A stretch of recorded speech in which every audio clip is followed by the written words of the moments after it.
Hello, my friends, and welcome to 10 more incredible games that you might not know about. I did a very similar video for the Steam Winter Sale this year, which people really enjoyed, and with the Summer Sale going on, it seemed like a perfect time to talk about more games that you might be interested in. I've picked 10 games that I think deserve more attention. They range from highly interesting to deeply relaxing to incredible artistic achievements, and I wanted to talk about them because I really love them, and fundamentally this channel is about me sharing things that I love with you. They're all on sale, though this is not a sort of best deals of the sale video, just 10 games that I like, that I thought you might be interested in, that I wanted to talk about just because I like them. I'm not sponsored or anything for these recommendations, these are just games that I personally enjoy. Though, of course, if you happen to be one of the developers of the games, feel free to reach out to me. And of course, if you want more recommendations, all the games that I mentioned in my previous video are still incredible and likely also on deep discount, so I'll link that one in the description and you can go check it out as well. Alright, let's get into it. We're going to start with Tactical Breach Wizards. This is a small unit tactics game that's also an incredibly well-written RPG and also kind of a puzzle game. In it, you play, as they say, a team of renegade wizards in Kevlar, in a world where magic is integrated into military and police combat in order to unravel a conspiracy. The writing is extremely snappy and clever, and the tactical gameplay is incredibly engaging. Rewinding time and seeing the future are both integrated into the game's strategy. So you can do things like predict enemy movements and set up a bullet to go where they're going to be, or even fire a bullet to be somewhere in the future and then kick an enemy into position so that it hits them when that shot gets taken. If you mess up your turn, you can rewind it because every turn takes place as your character, who's a seer, seeing the future and predicting what's going to happen. I really enjoy this game because it's an incredibly satisfying tactical puzzle. I'm going to play the trailers for you here, so let's go ahead and do that. And every level is unique. The styling, as you can see here, is incredible. And each of the characters that you get has really cool abilities which interact in very interesting and unique ways as well. And you can customize the characters through leveling up and selecting different abilities and equipment and so on in order to have your own take on the strategy of the game. It's kind of a puzzle game in the sense that there's often a perfect solution to each room that you can look for, or you can just muddle through and make your way through as best you can. If you are familiar with Into the Breach by the same team that did Faster Than Light, then that will give you some idea of how sort of the tactics in this game work, but it's much more complex and I think a little bit deeper than that, especially because you customize your team and their abilities as you go through the game. In Tactical Breach Wizards also tells a really poignant story that's also extremely well written and funny. I think one of the best things about this game is just how good the writing is all the way through. And it's incredibly customizable in terms of your gameplay experience and your difficulty level and everything. It's got great accessibility tools. If you're less interested in the puzzle stuff and more interested in the story, then you can choose how difficult you want the game to be and whether you want to engage with the tactics or whether you want to just experience the story. Both aspects of the game, I think, are really well done and excellent. If you like feeling smart, I think that this game is really good at doing that for you. Setting up an enemy to walk into a trap that you've created, setting up a pile of barrels to tumble and knock a wall down that your character can then shoot through 2 turns from now because you've looked in the future and seen that happen, really is incredibly satisfying. And all of this is told in with this like gorgeous polygon art style that I think is really stylized and really well done, and the writing is great. So I think in addition to the way that the game actually plays, which I really enjoy, everything about it didn't need to be as good as it is, but they did manage to make it that way. There would be a great game here even without the styling and story direction and everything, but you also get all of that. As you can see, your characters can set up like little combos. Like here, this character is using chain lightning to push an enemy into your other character's shot, and then you're predicting what the last enemy is going to do. You can do clever things like set up an enemy to kill your character so that your character can then, another character can then raise them from the dead and give them an extra action so that they appear behind an enemy who's trying to hold a shield in front of you. So there's all kinds of really interesting things that you can do. It's on for 30% off, although, of course, discounts may vary by region, I think. So you can decide, of course, whether that's worth it for you. But I had an absolute blast with this game. I've played through it multiple times because I enjoyed it so much. It is linear, so once you have played through the game, you will know the puzzles, though there's a lot of challenge missions and stuff that you can go back to and try again, and there are achievements in each of the missions for doing them in extremely efficient ways that you can try to get the first time around, or come back when you have more powerful abilities and grab them later in order to get metagame resources to level your characters and everything like that. I just think that this is an incredibly accomplished game. It's just really tight and well put together. So if you're just looking for a great way to spend 20 to 30 hours, or maybe more if you really enjoy the game, Tactical Breach Wizards will not let you down. Next up, Slay the Princess. So you're in a dark woods on a lonely path, and a voice in your head says at the end of this path there's a cabin. In that cabin, there's a knife, and chained in the basement, there's a princess. Your job is to slay her. Do you believe the voice in your head? It's so difficult to talk about this game without spoiling the story, so I guess what I will say is that it is an incredibly weird and wild story. As you can see here, it's all told in these vignettes with this beautiful hand-drawn art style. The voice acting is excellent, and the writing is incredible, and the story takes such bizarre turns that you really just have to experience it for yourself. Slay the Princess is one of the most artistic games that I have played in a very long time, but I don't mean that in a really pretentious way. It is a game that just has to be experienced because the way that it tells its story is so unique and so wild, and the atmosphere that it creates is so incredible. I mean, this picture here of the empty door to a darkened basement, that's the feeling that you get when you play this game. And it keeps up this tension and this experience so well throughout the game. It's by Black Tabby Games, who also did Scarlet Hollow, if you're familiar with that. And the princess, as you can see here, might be a weird, fleshy eldritch horror. She might not. The story takes such bizarre turns that you're never exactly sure what the truth is, and of course, a lot of it is determining what you believe the truth is for yourself. This is a game about love and loss and what it means to be human, and how to make good moral choices, and what those even look like when you don't have any information even about what's happening at all. And it's also a game about getting your throat torn out by an eldritch monster from beyond the stars. There's a ton of different endings, so it's really replayable, and how you decide to approach the game changes the direction that it takes significantly. So I keep discovering new things whenever I revisit this game. So it's very much worth playing multiple times over in order to learn more about what is happening. Honestly, I find it quite difficult to talk about this game because it's so much about the feelings that it evokes more than about the gameplay, and I think that it does that just absolutely incredibly. Very, very much worth your time and attention to Slay the Princess. Next up, we're going from a very story-based game to a very mechanical one, Urtuk the Desolation. Urtuk is a small unit tactics game, and it's one of the best strategy games for pure mechanical strategy that I've ever played.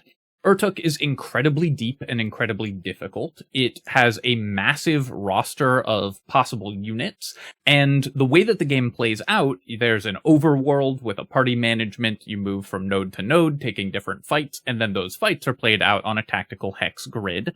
And every single enemy in the game, or almost every enemy in the game, is recruitable by your party. So you can create these incredibly weird combinations of units from different factions and different scenarios in order to craft the perfect team for yourself.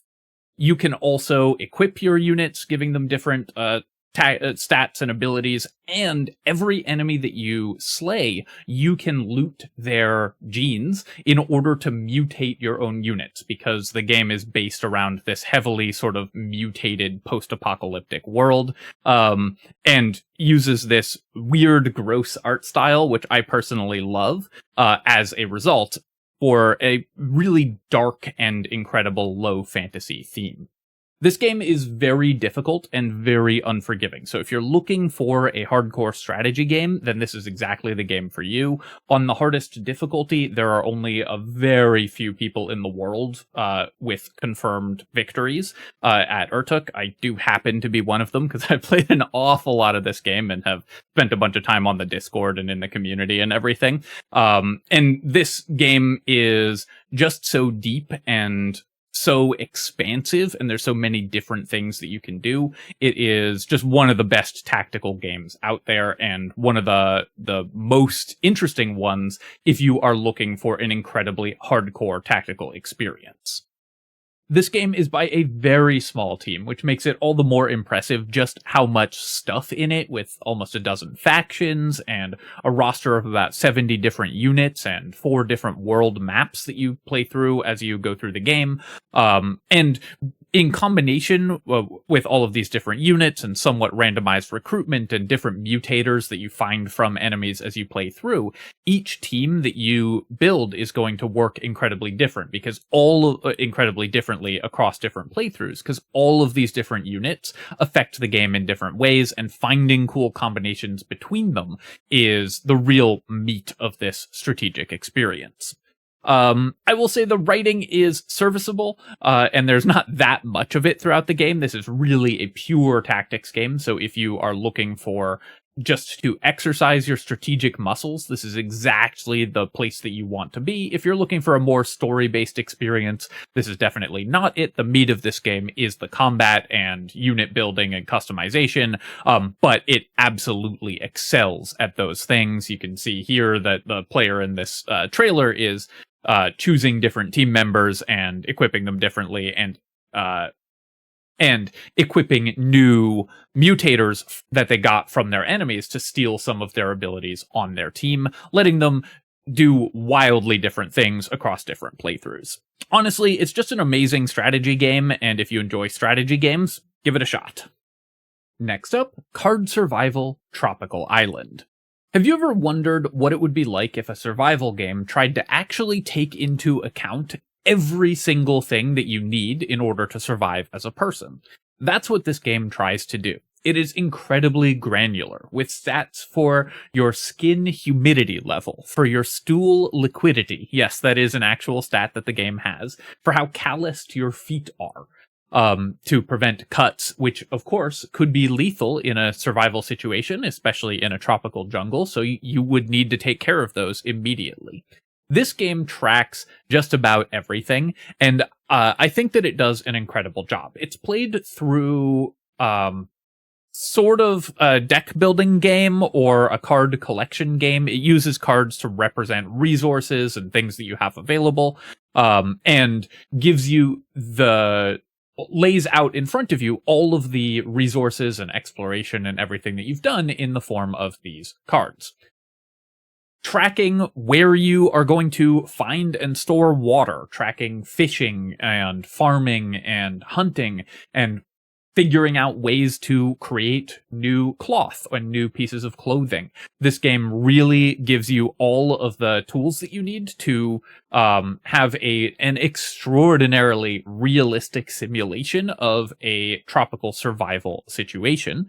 And I think that that's just an incredibly cool thing for a game to be trying to do. And because it is presented in this sort of turn-based incremental style, where every time you do something, it ticks 15 minutes off the clock. Some things, of course, take multiple time increments. it gives you this deeply granular look into what your character is doing in order to survive. You travel through different locations on this tropical island and can try to figure out ways to advance sort of technologically and in terms of your food security and things like that, and eventually solve the storyline in order to make a life here on the island, or if you prefer, to escape it. The art style is very simplistic, but very clear about what you need to know, and it uses clever use of shading and color to create atmosphere. I think the sound design is also very, very good in this game. This was, I believe, originally a mobile game, though the port is excellent. I haven't noticed any issues with it, and I imagine as a result it runs very well on Steam Deck if that's your preferred way to play a game. And you can see here in this trailer how you basically just drag tools in order to use that tool on a location, carrying things in different baskets and storing them.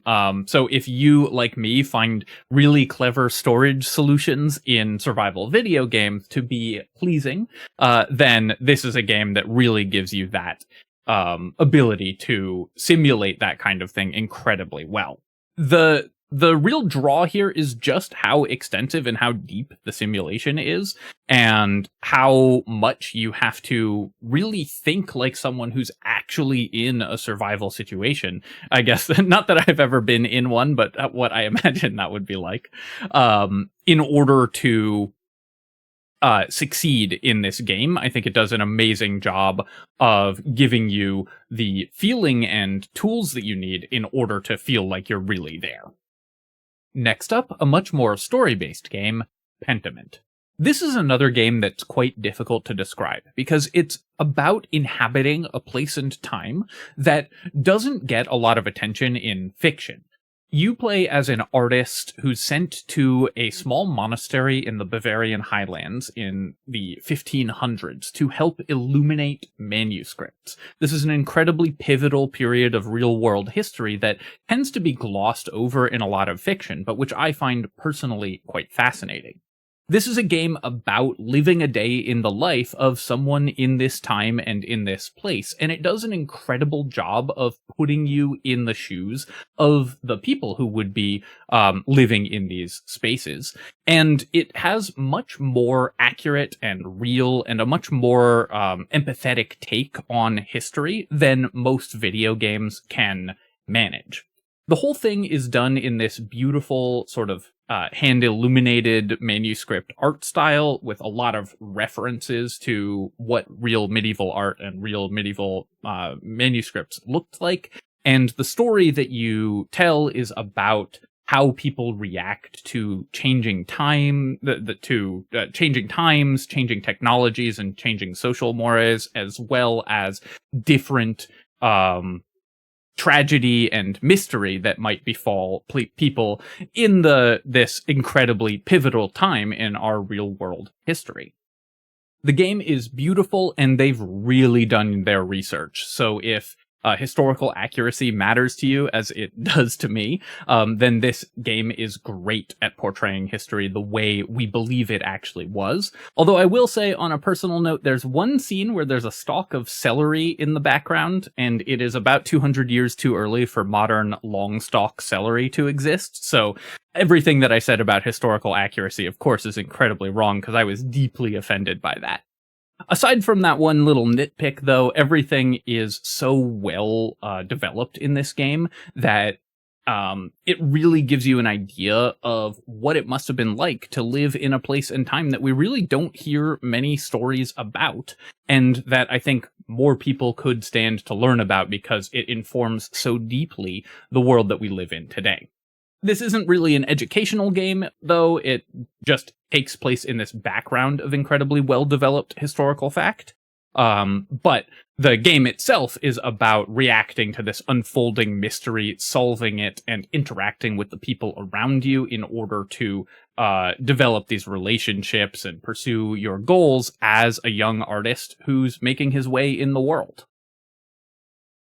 This game is a wonderful, well-written, and beautifully drawn and themed narrative. It is, of course, a linear narrative game, so it's not terribly replayable, though, of course, you can replay it just like you would reread a favorite book.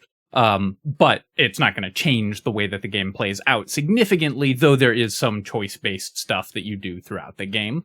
But mostly this game is about the relationships that you build and the people that you meet and the things that you experience as you make your way through the world. And of course, just the atmosphere and the way that this is developed is incredibly well done.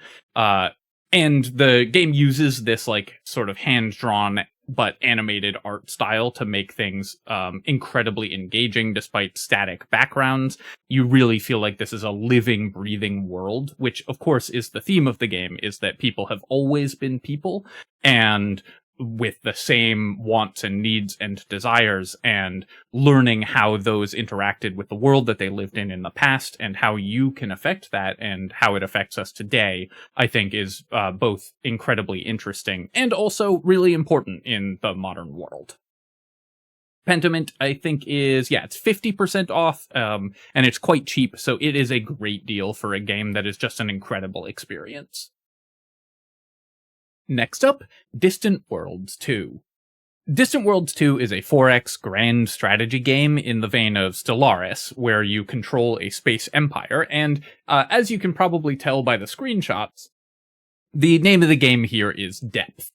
Distant Worlds 2 models your entire empire from top to bottom, and the really cool thing about this game is it lets you control as much or as little of that empire as you want to. If you want to set all of your trading ships to just handle their own things and move back and forth between your worlds on their own, you can do that. But if you also want to control each individual trade fleet manually, you can do that too.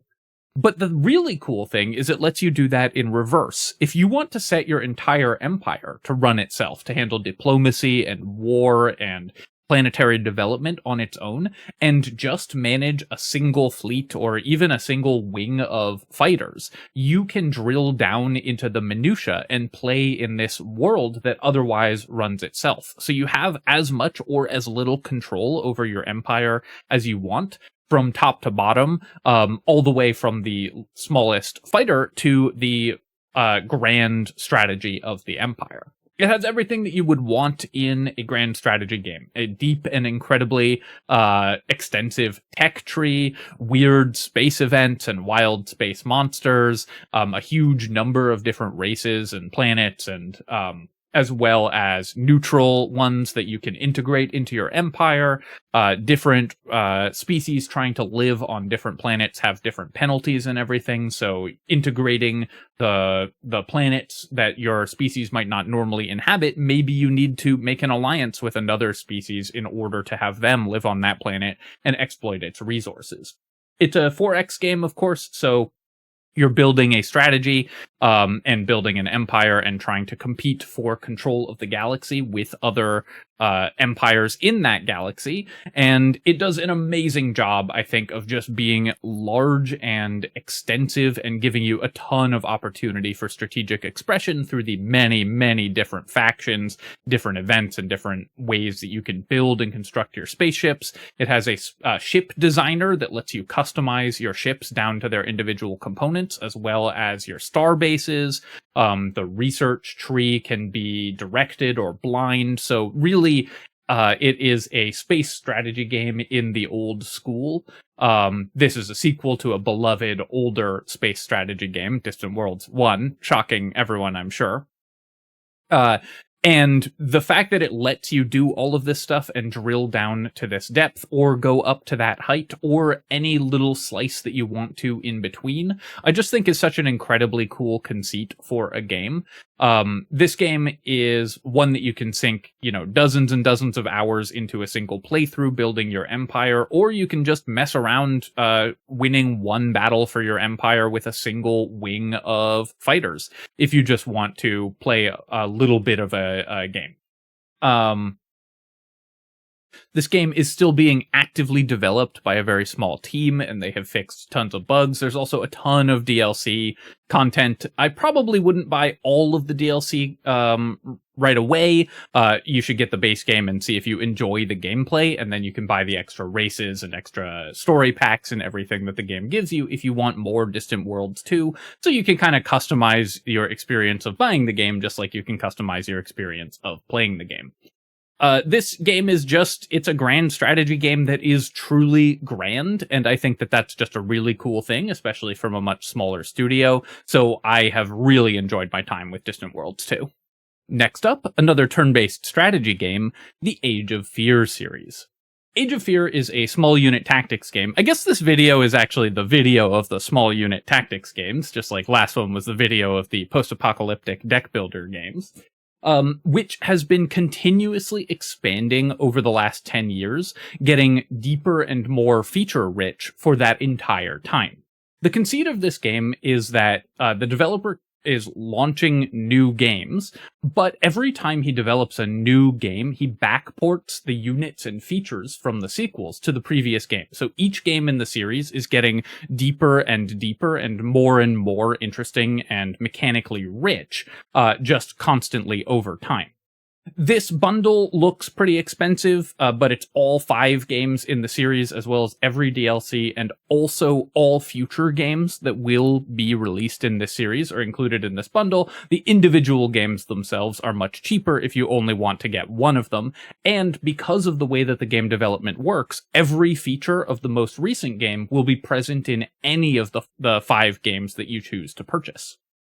This game is played on a completely gridless system, so units actually move a certain distance, and so you need to be aware of the distances that you and your enemies can move, and the area of effective spells and everything like that will be very familiar if you have played Baldur's Gate 3, which if you're on this channel, there's a decent chance that you have, I imagine. And I will say that the art style and writing in this game is so cheesy that, in my opinion, it loops back around to being charming. The battle maps are very functional, and the tactics are very, very well developed. So in the end, that's really what matters for a game that is purely about strategy, although there is some amusing writing in a bunch of the campaigns, which have a very tongue-in-cheek kind of presentation to them.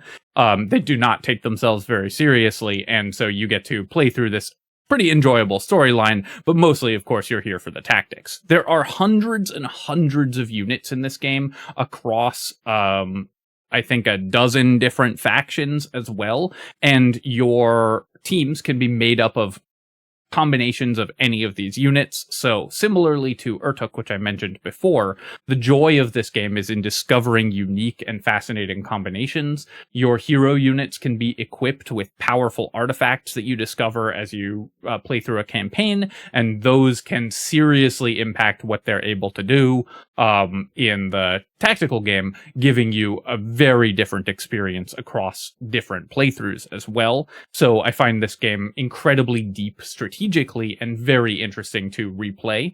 And there are, because it is such a long series and such a long-standing series, there are many, many campaigns to play. You can buy them individually as each of the individual games or in this bundle. If you want to dip your toe into Age of Fear, I recommend starting with Age of Fear 3. I think that is the point where it has 2 campaigns in it, and you can play both of them. And I think that that's the point where the game had really hit its stride, where Age of Fear 3 just has really solid gameplay and really interesting scenario design throughout. So that's the one that I would recommend starting with. Age of Fear 4 is also a great starting point. This series is by a basically solo developer. I think some of the art and writing work is done by a small team, but it's pretty much one guy who's incredibly responsive. I have had like a bugged save file, which I emailed to him, and within hours he had fixed the bug and sent me back my save file, which I think is just incredibly cool for an indie developer, and something obviously you don't expect that to happen every time, but it's really, really nice to see when it does. The game has full mod support as well, and while the modding community isn't massive, because this is definitely an indie game, there are some really cool mods out there that are very much worth exploring also. And the fact that you can, if you want, buy the entire franchise, both all of it that exists now and everything that will exist in future, I think is really cool. And also the games are consistently getting better because all of the features of new games get added to the old ones. Just a really deep strategy game that I have played countless hours of and really enjoy. Next up, Potionomics. This is a shop management game as well as a visual novel and dating sim, and it's really pure comfort food. It's just a fun, good time. If you're looking for a game to relax with and just enjoy, Potionomics is an amazing game to try. The whole thing is done in this beautifully rendered 3D expressive art style. So when you're talking to other characters, the animations are really good and really expressive, and your character and their characters' facial expressions really convey emotion extremely well. And the whole game is fully voice acted also, and the voice acting honestly is way better than it has any right to be. Matt Mercer, who voices Minsk in Baldur's Gate 3, as well as every video game character known to humankind, is in this game and voices one of the characters, and in general the voice acting is just really good, and the writing I really enjoyed as well. The story is sweet. It's certainly not like the deepest story, though it does touch on some more serious themes, but mostly this is a game about just having a good, relaxing time and enjoying yourself. The shop management aspect of the game is quite satisfying, and the haggling minigame is done through a deck building game that's really quite enjoyable. I enjoyed building the synergies for the deck, and if you get the cards for the deck that you build your haggling deck out of by increasing your relationship with the various characters around the town. There's a dating sim aspect, so you can develop romantic relationships with almost all of the available characters in the game, and there's like a dozen of them. And I think this was added in a patch after the game came out, but before I played, you can romance them all at once, so you don't have to replay the game in order to experience all of the storylines if you want to. All of the characters have really deep and well-developed storylines that I really enjoyed reading through and experiencing, and like I said, the voice acting is really good. So just in general, this game is just an extremely well executed version of the game that it is trying to be. The game used to have a time limit as well, but the developers removed that, so they've been pretty responsive to community feedback. And the potion brewing minigame about sort of matching different colors of ingredients, which have these different effects, is really fun. You can see here just how cool the animation style is and how expressive it is when you're talking to different people. And I really enjoy the way they've rendered the characters. I think that really brings the game to life and makes it just really fun. It's not the most hardcore or deepest shop management simulator, but it is certainly interesting enough to hold your attention while you're enjoying the story, and that's really all that the game wants you to do, is just enjoy the story and have fun with it. And games, of course, are for fun. This game is really fun. Next up, Rift Wizard 2. Honestly, the Steam store description of this game does a great job. It is a tough-as-nails, traditional roguelike wizard simulator. Rift Wizard 2 is about being a wizard and learning different spells and combining them in different ways to make your way through dungeon floors. It's a traditional roguelike, meaning that the floors are randomly generated and there is no meta progression. Every time you start the game, you start over from scratch and have to create a build that will get you to the bottom of the dungeon. The cool thing about Rift Wizard 2 is just how wild the spell combinations get and how cool it is and how much like a wizard it makes you feel when things go well for you and you manage to stumble into a build that does incredible things. turn the entire world into sentient slimes that fight for you, turn yourself into a wall-penetrating laser turret that blasts enemies from across the map, summon a dragon whose fiery breath destroys a bunch of summoned imps who then explode and torch enemies who then explode themselves, chaining explosions across the map. You can do all kinds of just incredibly wild and crazy things in this game. It does a great job of making you feel like an incredibly powerful wizard, while also being extremely difficult. Finding synergies that will get you through the extremely challenging levels is no simple task in this game, and you feel just so cool when you manage to pull it off. I would say that I haven't played this game, to the point of expertise, but my win rate in this game is not good, and I've played a lot of games in this genre. So if you're looking for a game that is difficult and interesting and very deep, Rift Wizard 2 does a great job. Finding a cool artifact that can completely change the way that you're going to play that run, and because it's a traditional roguelike, every run is completely different with things that are not carried between them, really makes this game just a great strategic experience. I recommend Rift Wizard 2 over Rift Wizard 1 because the two games are very similar, and this one is just a better version of Rift Wizard 1. I think Rift Wizard 2 really does an amazing job of expanding on the premise and making the game incredibly satisfying. There's a lot of the same stuff, so if you've played the first one, then you will recognize familiar things, but the artifact system and everything has expanded the game in a really powerful and interesting way. This is another solo developer project, which I'm always excited to support because I think it's really cool when someone manages to bring a project to life like that.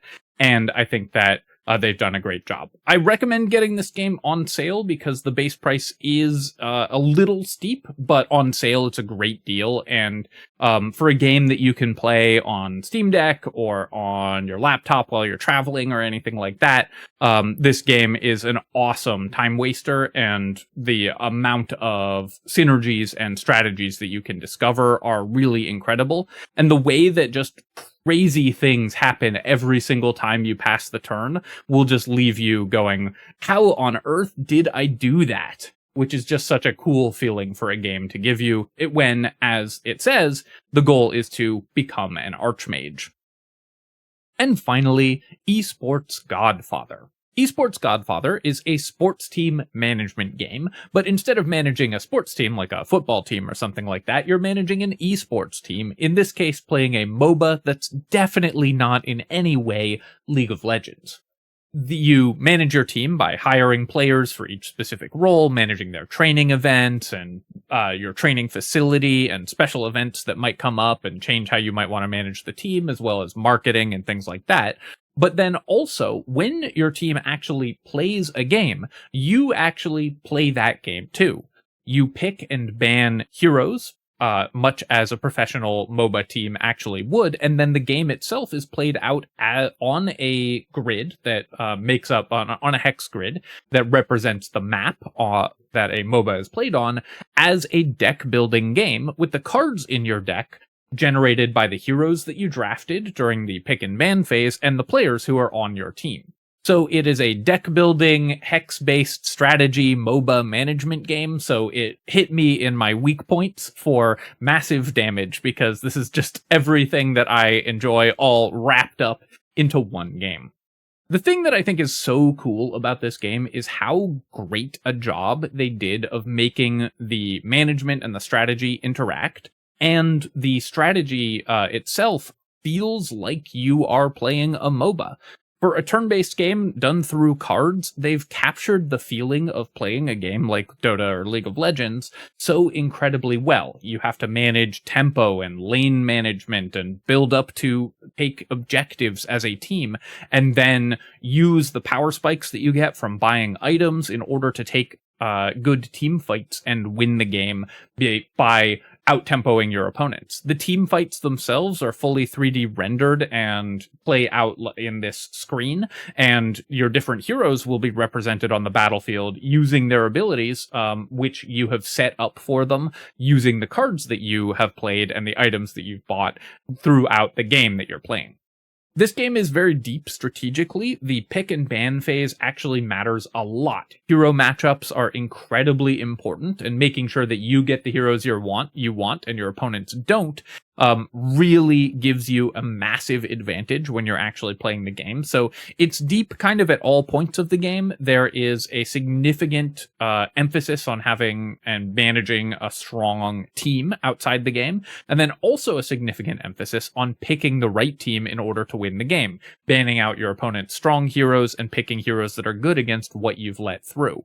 Different players will have different facility with different heroes, so you can pick different characters based on what you're good at and what your opponent is good at, and formulate a strategy around what they're doing, just as you would if you were captaining an actual esports team. Since I've done that in League of Legends, I find it really fun that they've managed to capture the authentic experience of playing, in my case, semi-professional League of Legends,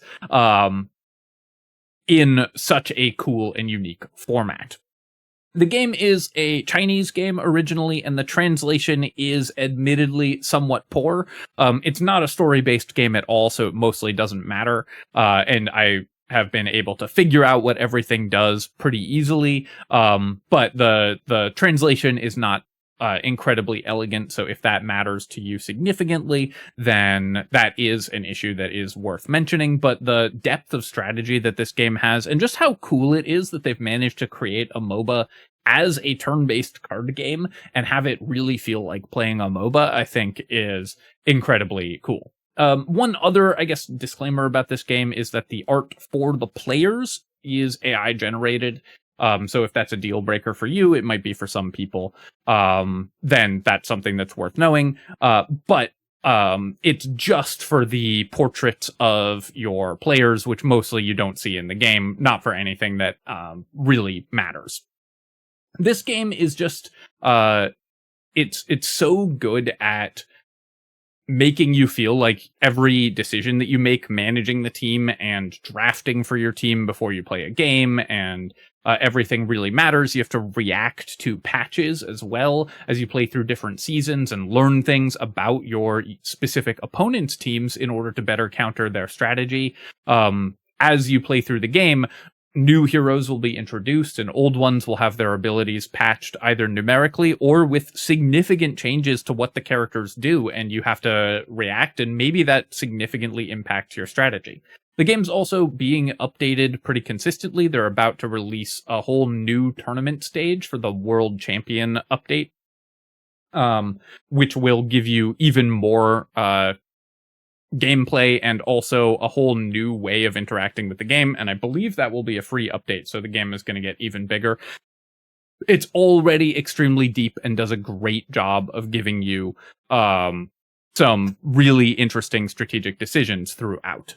I think that the narrator here in the gameplay trailer is giving a really good overview of the considerations that you take into consideration when you're playing the game.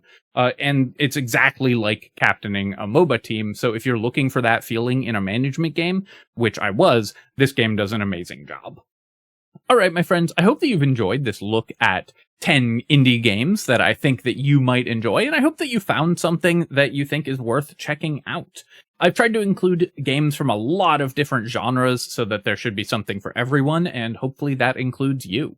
If you've enjoyed this look at these games, then of course feel free to leave a comment and hit like. It helps me out with the algorithm, so I appreciate you taking the time to do that. And of course it will help other people discover these games for themselves, which I think is really fun. And if there are games that you think are underrated or really interesting that you want more people to know about, definitely let me know in the comments. I'm always interested in playing and trying new games, so anything that you think is great and underappreciated, please let me and everyone else know, because we're all very interested in reading your thoughts.